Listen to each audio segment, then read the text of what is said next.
É, hoje é uma aula bem descontraída, porque é o seguinte, eu vou falar sobre alguns mitos e verdades sobre cabelos e sobre mechas, principalmente sobre mechas.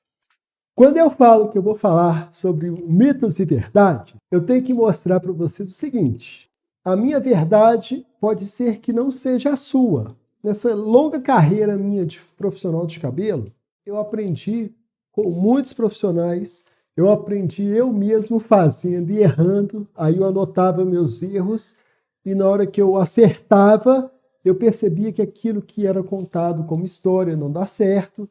Então, tudo que eu falo, toda a verdade que eu passo para vocês, são coisas que eu estudei e são coisas que eu conversei com pessoas e são coisas que eu já fiz. Mas não quer dizer que tudo que eu falo você tem a obrigação de acreditar, ok? Mas então, o que são mitos e verdades? Eu escolhi esse tema porque me pediram. Eu fico vendo nos grupos acontecendo algumas situações e como colorista você vira e fala assim, não, isso dá certo. Não, isso não é uma verdade absoluta. Não, isso realmente não existe. Por exemplo, eu sempre fui criado quando o pessoal fala que se você varrer o pé das pessoas, elas casam. Isso, isso é um mito. Embora na minha vida se torne uma verdade, porque eu não casei. Mas é um mito, né? Passar debaixo da escada, você não cresce, né? É um mito. Quebrar o vidro, um espelho, você tem azar por 7 anos. São mitos, né? Então, quando nós falamos de cabelo, eu escolhi algumas coisas que na verdade tem coisas que não são mitos, mas foram descobertos que elas não têm valor com tanta necessidade.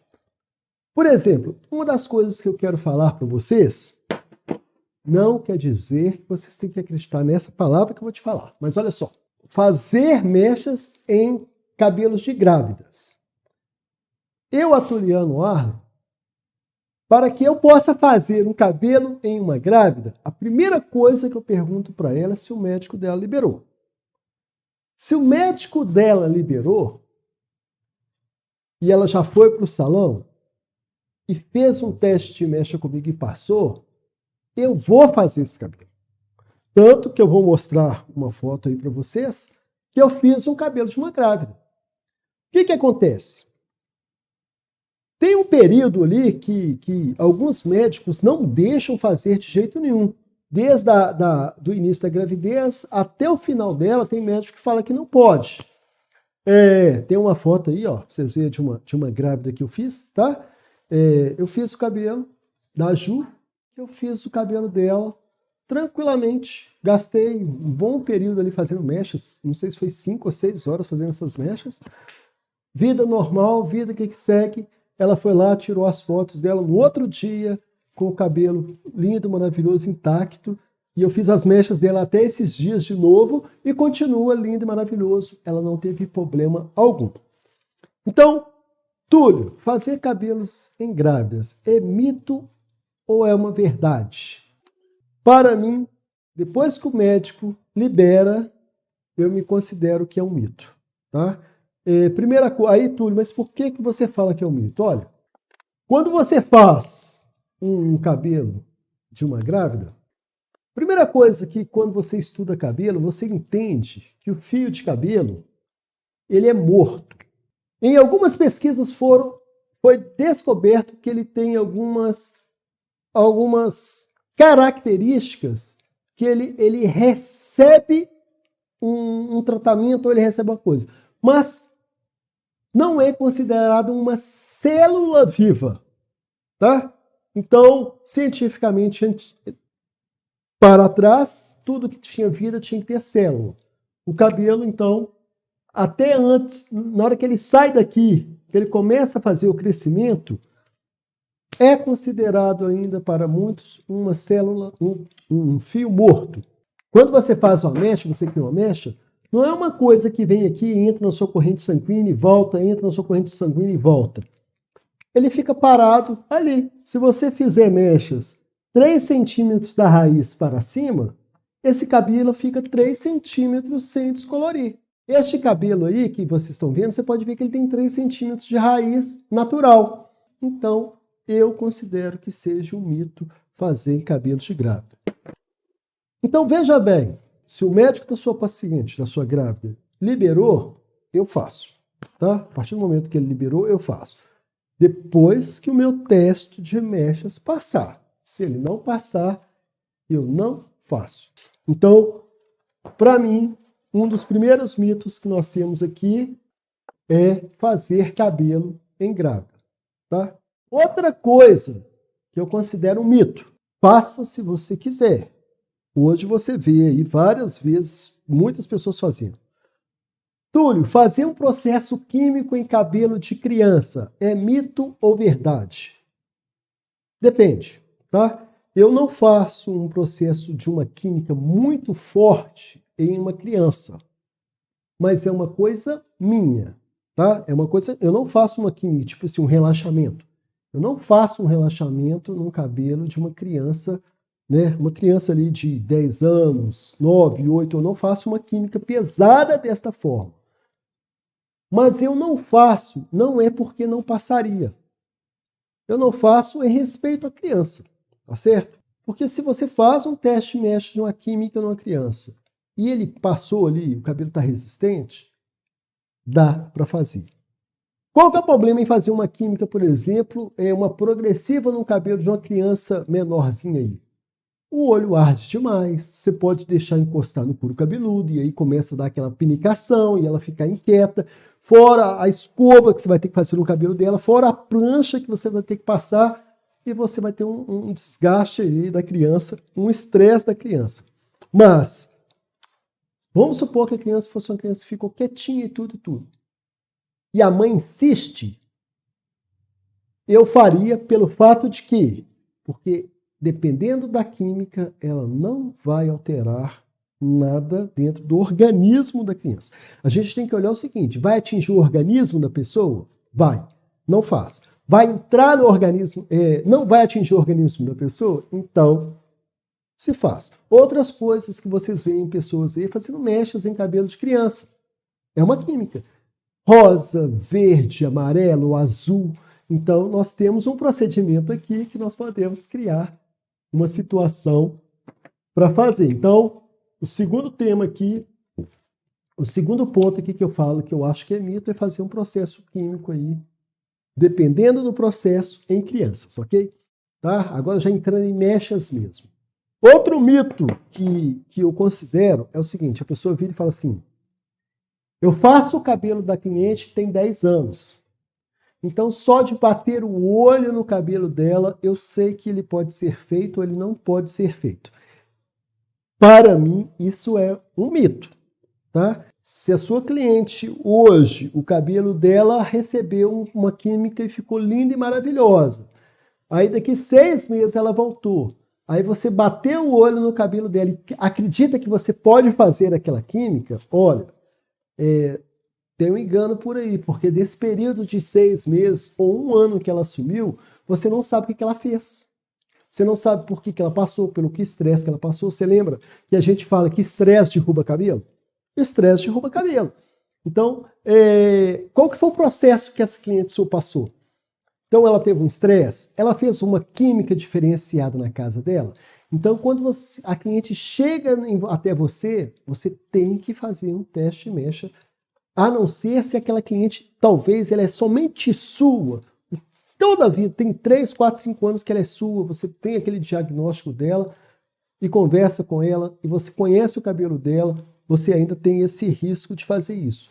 Mas, para que você tenha essa confiança nessa cliente, você tem que realmente confiar nela, porque cliente é uma situação seguinte. Cliente chega para você e você fala assim, o que você fez no cabelo? Nada. Não, você fez alguma coisa. Não fiz nada não.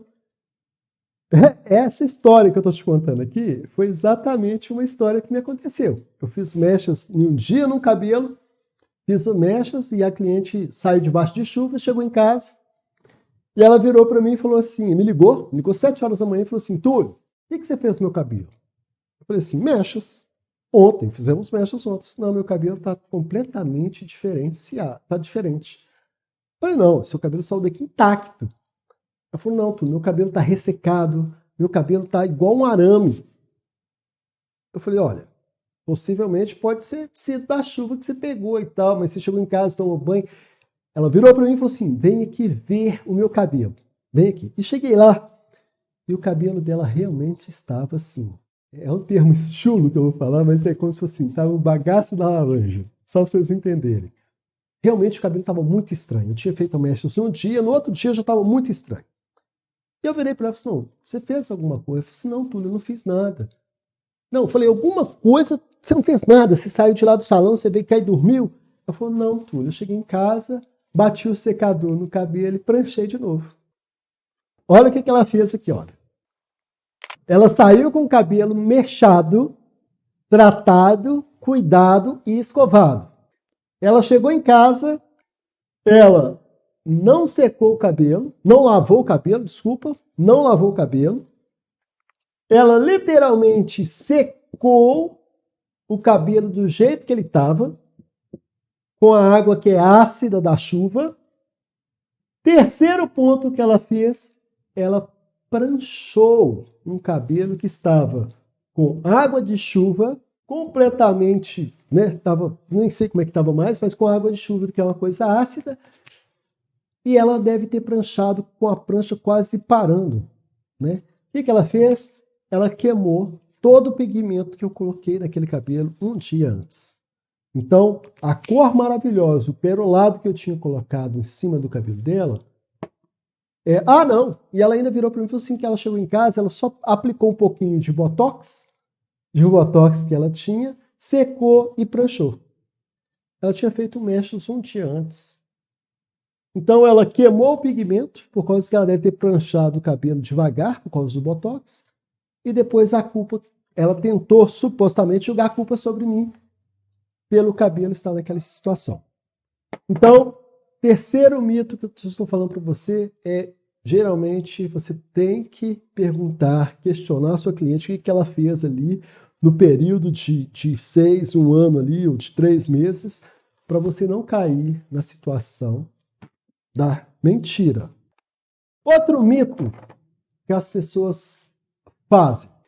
Tem pessoas que têm o costume de pegar uma coloração, tá? Uma coloração super clareadora, tá? Um 12/12, coloca dentro de um OX de 20.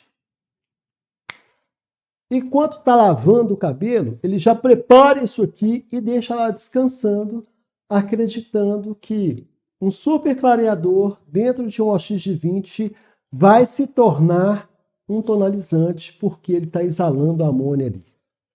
Ele está exalando, então na hora que eu for aplicar, já exalou, ele se tornou um tonalizante. Mito, tá? Mito. Um super clareador, ele é praticamente amônia pura em creme. Ele é praticamente uma amônia pura em creme. É uma massa que tem pigmentação cinza com violeta, porém, ele é um super clareador. A amônia desse produto, ela demora demais para exalar. Ainda mais se tiver com um OX de 20 para você matizar. Se fosse um OX de 40, a explosão para exalar é rápida. Mas ainda coloca no OX de 20 e deixa lá descansando. Você não vai criar um tonalizante sem amônia. A amônia não vai ter essa explosão rápida ao ponto de sair deste produto. Então, colocar super clareador dentro de um OX de 20 e colocar para descansar, achar que você vai criar um tonalizante, também é um mito. Outro mito que as pessoas fazem, tá? Outro mito que fazem, não dá certo, não funciona. Você pegar, por exemplo, você prepara seu pó descolorante, o OX que você escolher, e você pega uma coloração, tipo assim, você pega uma coloração 10.11, aonde tem cinza, e coloca aqui dentro uma quantidade junto com o pó. Muitas pessoas fazem isso. Prepara o pó descolorante, vai lá e coloca uma coloração cinza dentro do pó descolorante e aplica no cabelo e fecha o papel, acreditando que aquela coloração que ele colocou dentro do pó descolorante vai ajudar a criar uma neutralização na mecha que ele está descolorindo. Por que é mito? O pó descolorante ele tem uma ação muito forte de corrosão. Tá? Ele age fazendo um desbotamento do pigmento do cabelo, ou ele age fazendo ele corrói. Então, olha só, você pega uma coloração e põe aqui dentro, junto com o pó descolorante, pode fazer um teste, faça um teste aí para vocês verem. Na hora que você coloca a coloração dentro do pó descolorante, o pó descolorante muda de cor na hora. Pode fazer com 1.0, preto. Coloca 1.0 aqui dentro para você ver. Ele fica completamente preto na hora que você coloca, não dá 3 minutos, ele começa a voltar para a cor natural que ele tinha. Porque além dele comer todo o pigmento que você colocou, além dele corroer todo esse pigmento que você colocou, simplesmente por a coloração também já ter amônia, ele já começa a exalar e você perde, você desperdiça produto tentando fazer isso. Colocar coloração dentro do pó descolorante é desperdício de produto e é um mito. Olha só, outro mito, tá? Outro mito que vocês podem acreditar ou não podem acreditar, mas é um mito que eu percebi em algumas vezes que me aconteceu o seguinte. Eu fiz um teste de um cabelo numa semana, tá? Eu fiz uma semana. Geralmente eu faço o teste hoje para fazer o cabelo daqui 3 dias ou 4 dias. E sempre eu faço isso. Eu faço um teste aqui para fazer o cabelo em outros dias. E teve um dia que eu peguei um cabelo intacto, saudável, tá?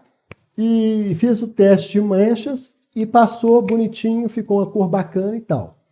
E na outra semana, essa cliente chegou muito agitada no salão, muito agitada. E eu já tinha feito teste de mechas dela. Aparentemente, parece que alguma coisa foi assim, Túlio, refaça o teste de mechas dessa moça.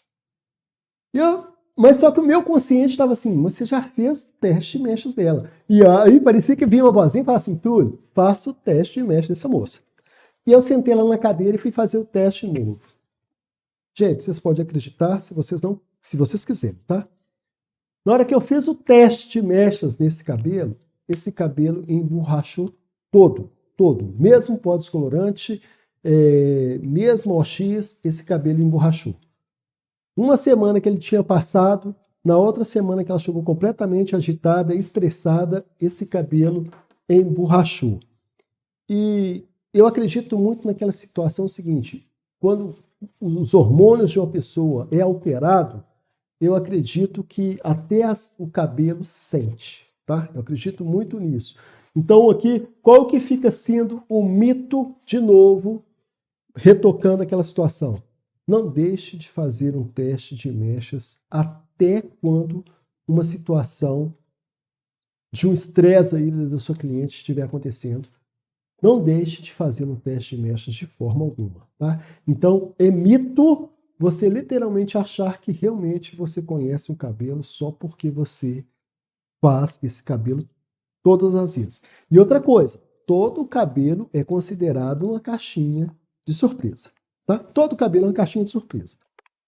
Outro mito que eu considero, você não é obrigado a considerar não. Papel alumínio, tá? Quando você pega o papel alumínio e você corta o papel alumínio bonitinho lá, aí tem pessoas que viram e falam para você assim, olha, você tem que usar o lado que é o fosco.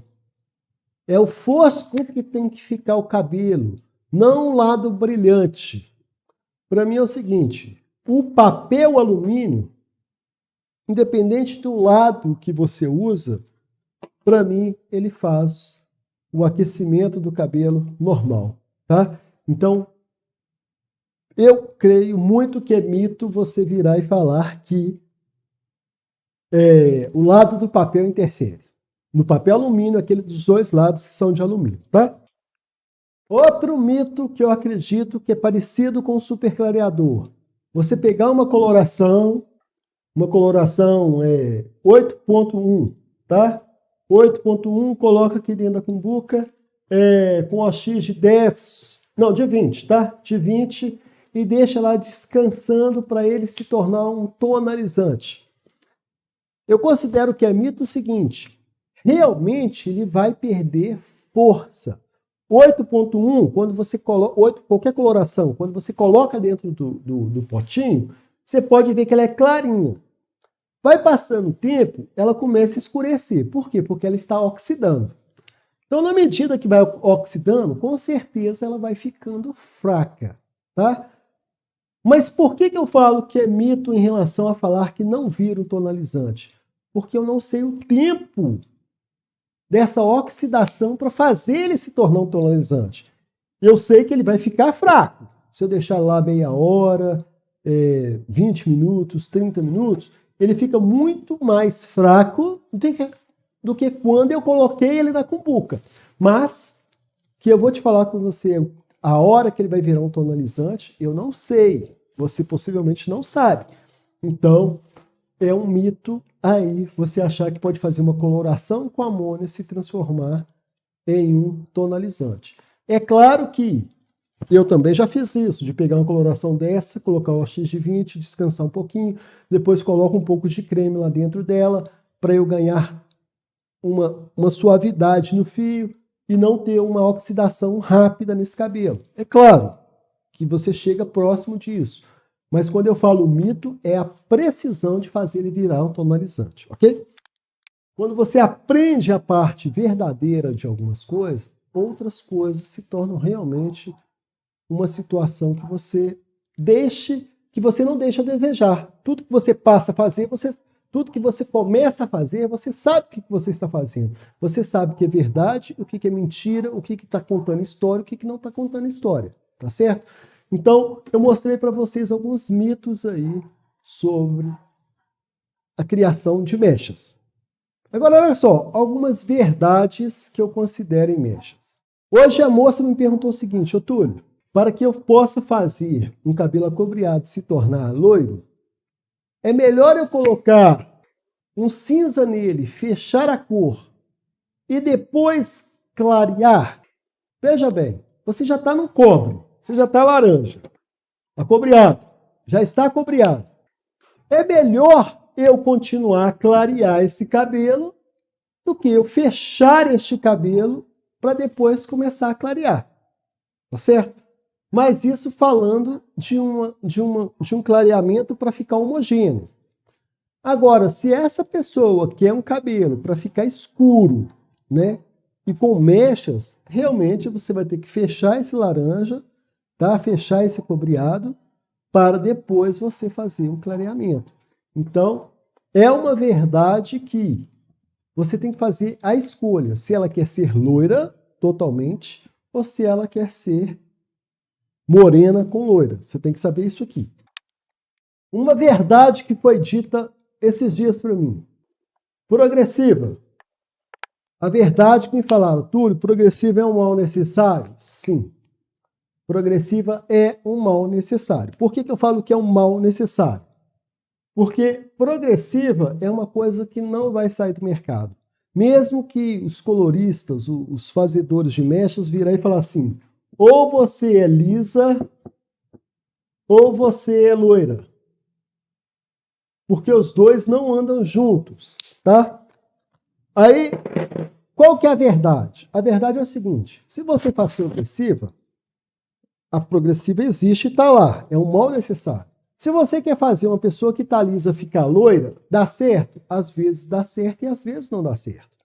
Porque quando você quer fazer mechas em um cabelo que está com progressiva, você corre o risco de fazer o cabelo ficar louro, uma cor bonita, como você corre o risco de fazer o cabelo ficar um acobreado, fechadão, que não abre, e você pode tentar de todas as formas que você não vai abrir aquele cabelo, porque a pigmentação dele está mexida, a alteração de pigmentos no fundo, o residual dele está mexida, não há descoloração nesse fio mais, ele não aguenta passar daquele tom, você não consegue fazer um loiro bonito.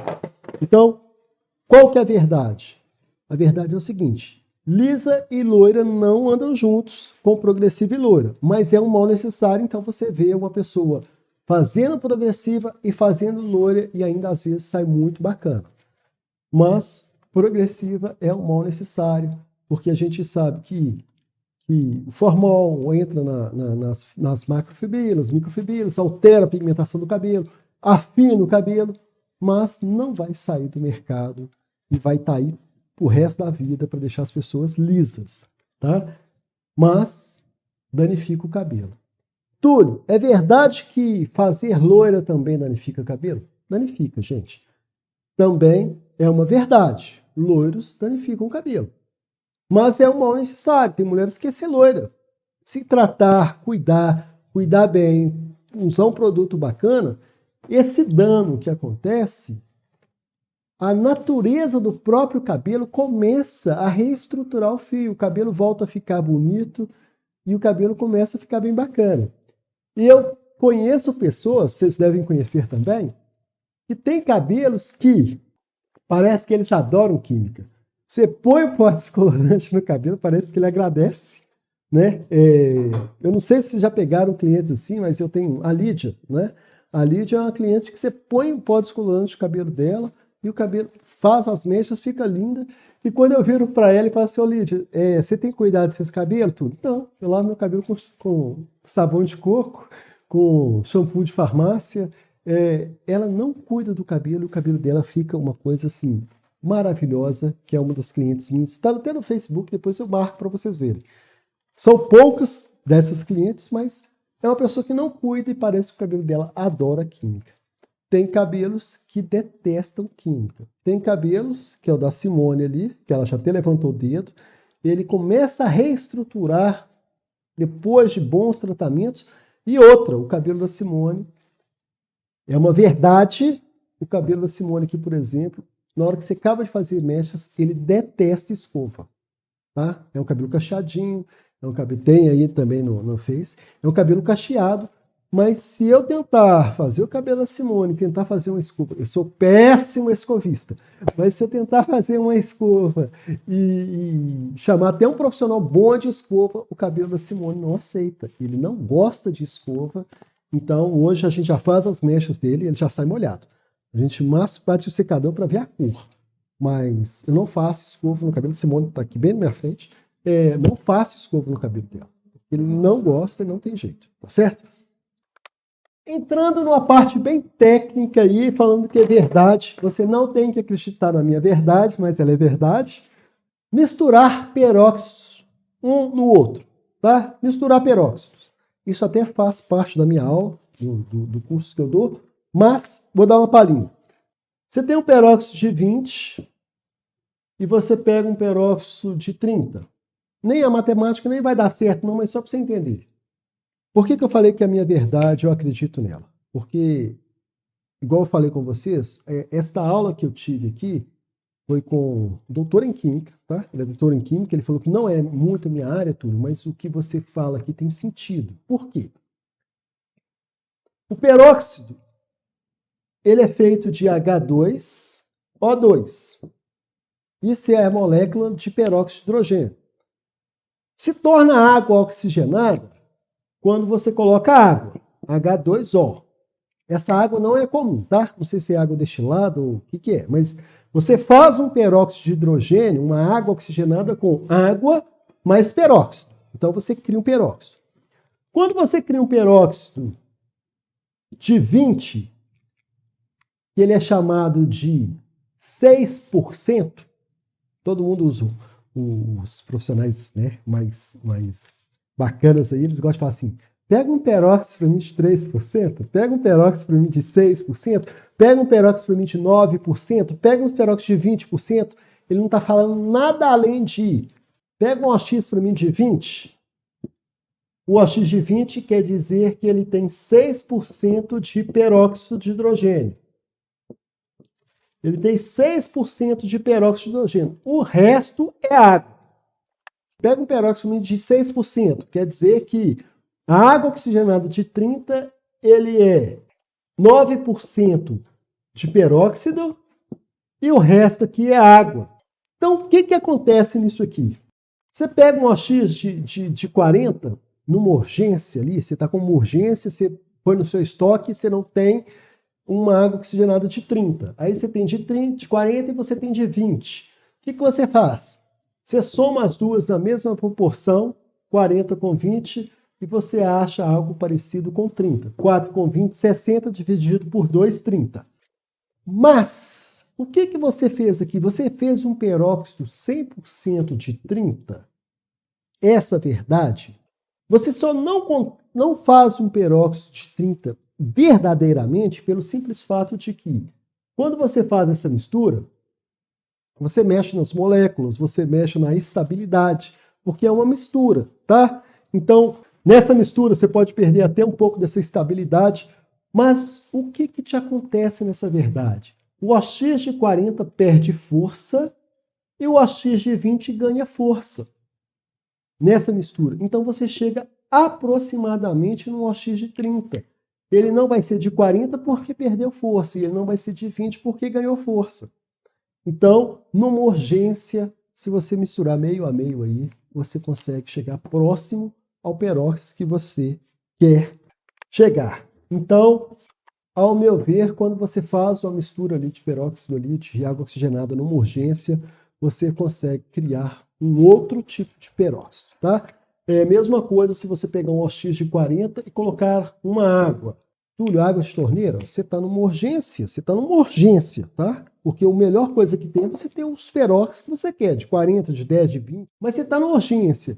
Você precisa diminuir a força desse peróxido aqui, você acrescenta um pouco de água, tá? Ou até creme, tem pessoas que colocam creme.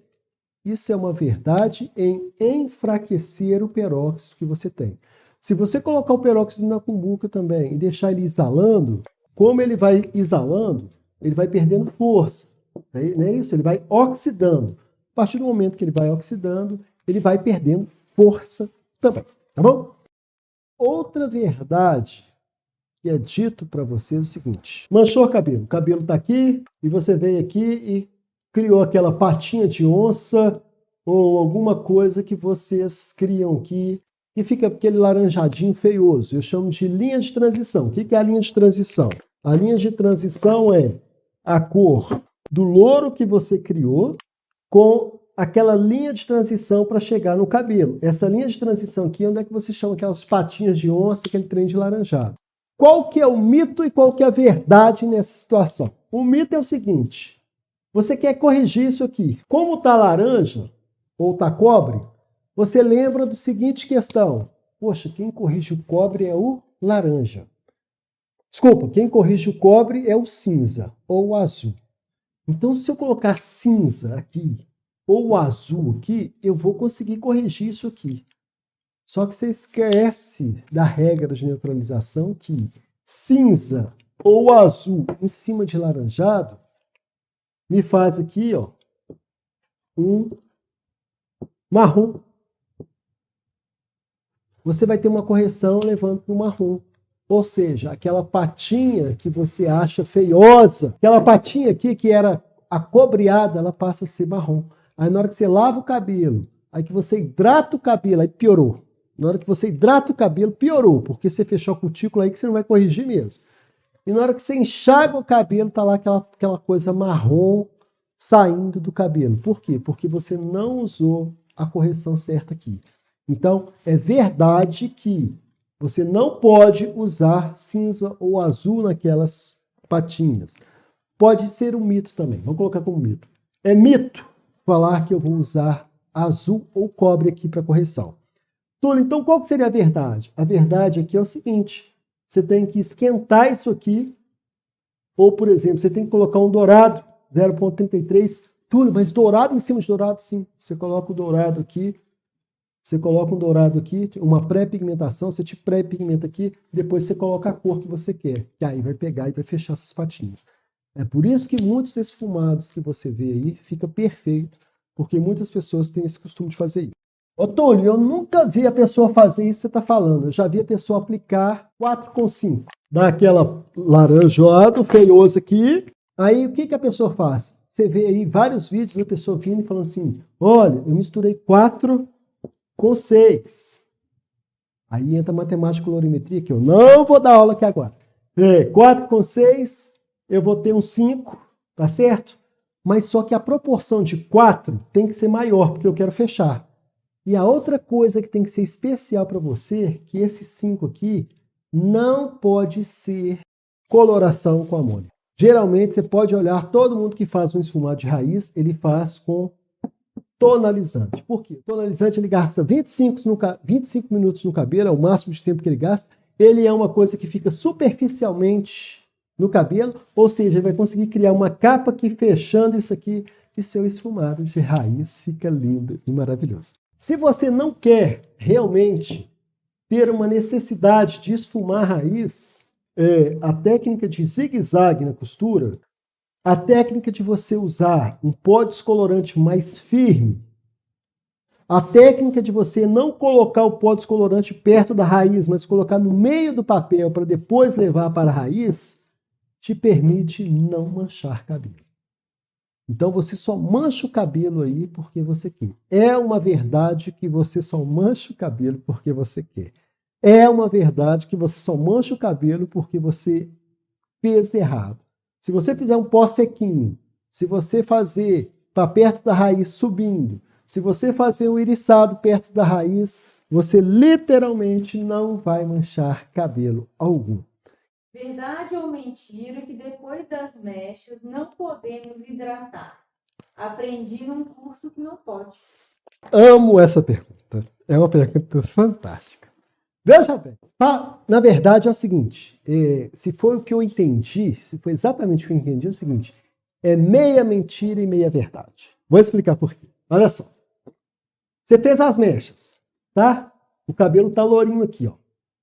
Se você precisa esfumar a raiz, você pode tratar o cabelo daqui para baixo, beleza.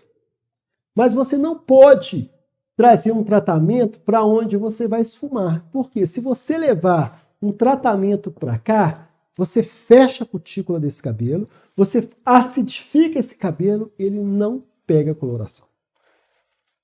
Ainda mais se você for usar coloração com amônia. Se for com tonalizante, possivelmente vai ficar bom. Mas se você tratar isso aqui e depois tentar colocar coloração aqui para esfumar, never, jamais, você vai ficar com a patinha aqui. Agora, olha só, se não foi isso que a pessoa falou que você não pode tratar, a única coisa que você não pode fazer nesse cabelo é progressiva depois das mechas. Aí você não pode.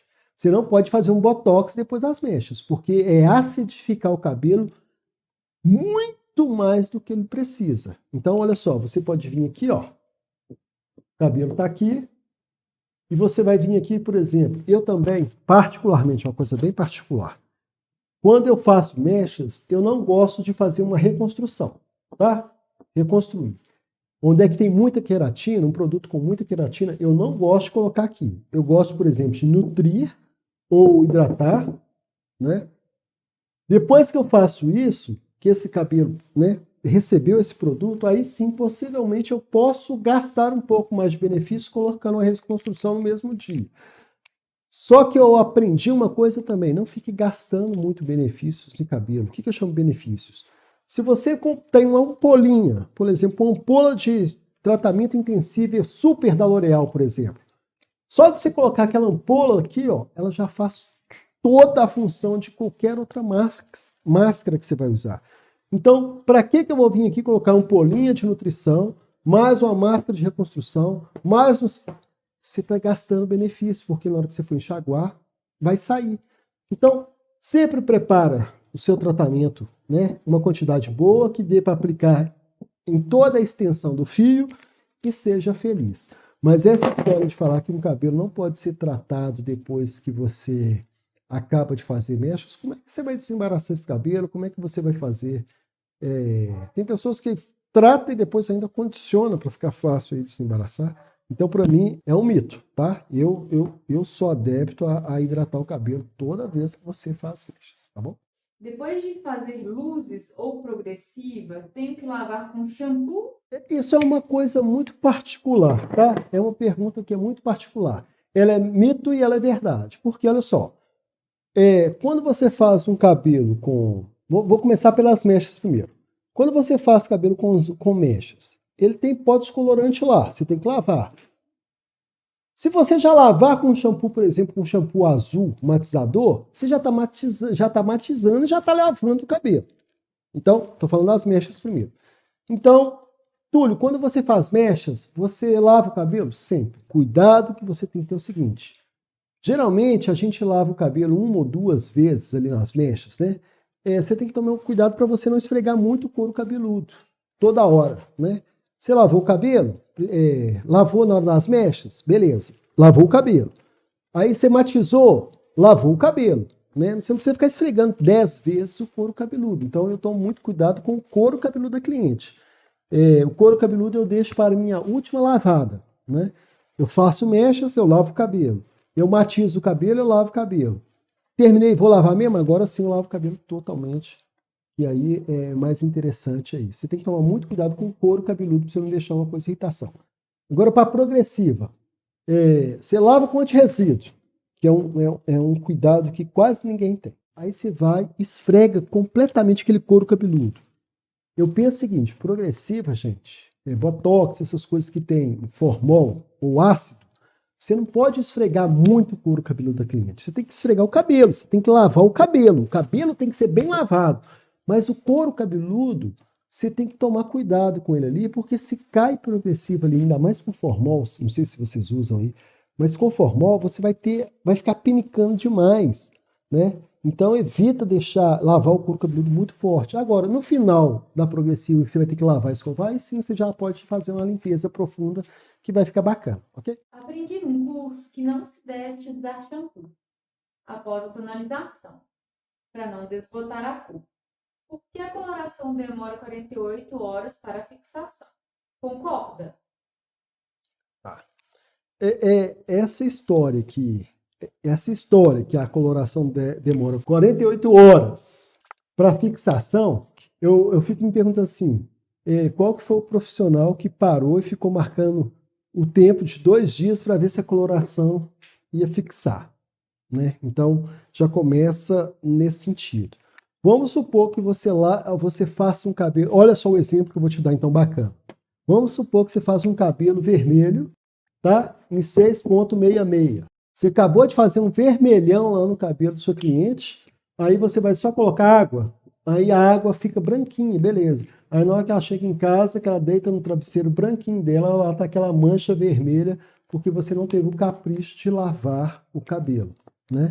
Então, assim, eu penso que se os químicos criaram uma coloração falando que ela tem a duração de 45 minutos para fixação, eu acredito naquilo que eles prometeram. Na hora que você está lavando ali, é lógico que você não vai esfregar o cabelo como se fosse roupa, né? Você não vai esfregar o cabelo como se fosse roupa. Você passa um shampoo ali, coloca, alinha os fios, limpa aquele fio. Limpar o fio com shampoo é completamente diferente de você esfregar um cabelo para tirar a coloração.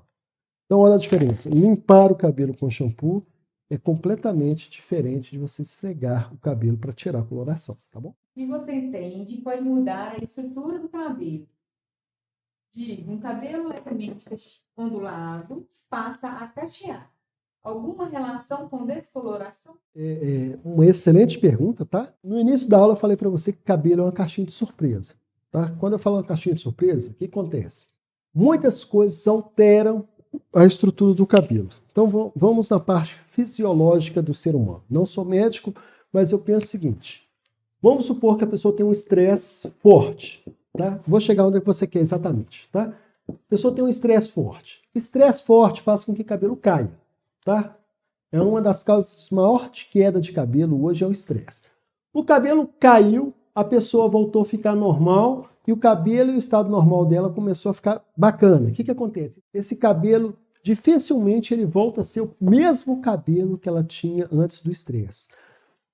Esse cabelo ele corre risco de afinar, esse cabelo corre risco de voltar mais opaco, tá certo? Falando de um câncer, por exemplo, uma pessoa que tem câncer, por exemplo, a estrutura do cabelo dela muda demais da conta. Agora, voltando dentro da sua pergunta, uma coloração, tá? Coloração. Uma coloração, que você põe ali o pó descolorante em cima do cabelo ali. Você põe hoje, aí você talvez põe daqui um mês e tudo. Eu já vi, tá? É uma coisa que eu estou te afirmando. Eu já vi, já tive com medo. A Simone ainda, mais outro exemplo que eu tenho que é a Simone. A Simone, a última vez que eu descolori o cabelo dela, na hora que eu lavei o cabelo dela é bem anelado. Não, é mais ou menos anelado, o aspiral dela é um pouco maior. E na hora que eu terminei, eu achei que o cabelo da Simone não ia voltar no lugar. Olha só pra você ver, eu achei que ele ia ficar mais liso. Porque o cabelo tem pontes, que a gente chama de pontes de sulfeto e pontes de enxofre, né? Então, toda vez que você usa alguma química aqui dentro, você altera essa estrutura. Por exemplo, um relaxamento no cabelo, você quebra essas pontes, tá? Você quebra essas pontes para que o cabelo desligue, né? Essas pontes de enxofre desligam, e na hora que você faz esse desligamento, ele relaxa, depois você vem com a neutralização para você voltar ele para o lugar. Então, quando você descolore um cabelo, você mexe nessa estrutura interna do fio. E na hora que você mexe nessa estrutura do fio, interna do fio, é uma única coisa que não posso te dar como garantia se vai voltar no lugar ou não. Olha que engraçado isso. Eu não posso te garantir. É uma única coisa que, tipo assim, aconteceu? Aconteceu porque esse cabelo é uma caixinha de surpresa. Geralmente volta para o lugar, né? Porque o cabelo ele tem uma elasticidade fantástica. E a estrutura de um cabelo em aspiral, ela é em aspiral. A tendência é voltar para o lugar. Mas por ser um cabelo caixinha de surpresa, pode ser que algum dia você faça uma química no cabelo e ela não volte. Que é o caso da progressiva. O cabelo está lá anelado. Alisamento. Você quebra aquelas pontes e estica. Na hora que você neutraliza com o esticado, essas pontes quebraram e ficaram assim. Elas não vão fazer mais voltar a estrutura que era, somente o fio que nascer, tá bom? Mitos e verdades, se vocês tiverem alguns mitos, alguma verdade aí para deixar aí para gente, vocês podem escrever que eu vou estar te respondendo. No mais, se Deus quiser, terça-feira nós vamos estar aí. Sou Atuliano Arlen, tá? Vocês me encontram no Facebook, no Instagram, no YouTube. Se vocês quiserem inscrever no canal, pode ficar à vontade. Muito obrigado. Mais uma terça-feira com audiência só crescendo. E até uma próxima